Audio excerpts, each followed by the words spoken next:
कहानी का शीर्षक है अंतिम यात्रा। एक गांव में एक बुजुर्ग आदमी की मृत्यु हो गई। उसके बेटों ने, सगे संबंधियों और गांव वालों ने मिलकर उसकी अंतिम यात्रा की तैयारी कर ली। उसकी अर्थी तैयार की गई और उसे शमशान की ओर लेकर जाने लगे। अभी वो लोग कुछ दूर ही पहुंचे थे कि वहां पर दूसरे गांव से एक आदमी आया। उसने उस अर्थी को लेकर जा रहे 4 आदमियों में से एक के पैर पकड़ लिए और सबसे कहने लगा कि ये आदमी जो मर चुका है, उसने मुझसे 20 लाख रुपए उधार लिए थे और जब तक मुझे पैसे वापस नहीं मिल जाते, मैं अर्थी को आगे नहीं जाने दूंगा।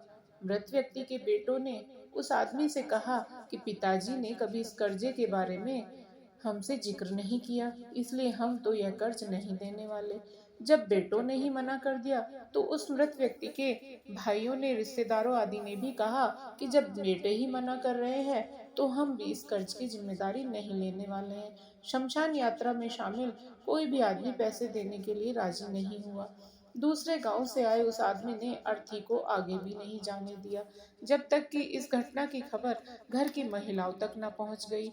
मरे हुए आदमी को एक बेटी थी। जब उस तक यह खबर पहुंची तो उसने एक पल भी न सोचते हुए अपने सारे जेवरात और कीमती वस्तुएं लेकर वहां पर पहुंच गई और उस आदमी को वह सारी चीजें देते हुए बोली, आप इन चीजों को बेचकर पैसे ले लीजिए, अगर कुछ कम पड़ेंगे तो वह भी मैं आपको धीरे धीरे लौटा दूंगी, लेकिन मेरे पिताजी की यात्रा को मत रोकिए।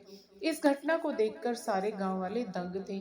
तभी वह आदमी जो कर्ज की मांग कर रहा था, वह बोला कि दरअसल मुझे 20 लाख रुपए लेने नहीं थे, बल्कि मैंने इस आदमी से कभी लिए थे जो मैं आज लौटाने आया था, लेकिन मुझे पता नहीं था कि इनका असली हकदार कौन है, इसलिए मैंने यह सारा नाटक रचाया। मैं जान चुका हूँ कि मरे हुए आदमी का सच्चा हितैषी न उसके बेटे हैं, न उसके भाई और रिश्तेदार है, बल्कि बेटी ही असली हितैषी है।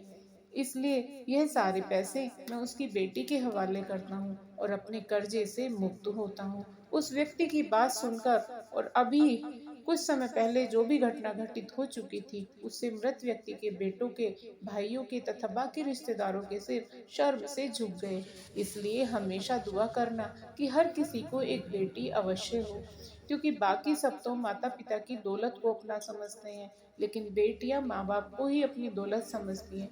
बेटियां हैं तो परिवार है, परिवार है तो समाज है और समाज का कल्याण बेटियों से ही होता है। धन्यवाद दोस्तों।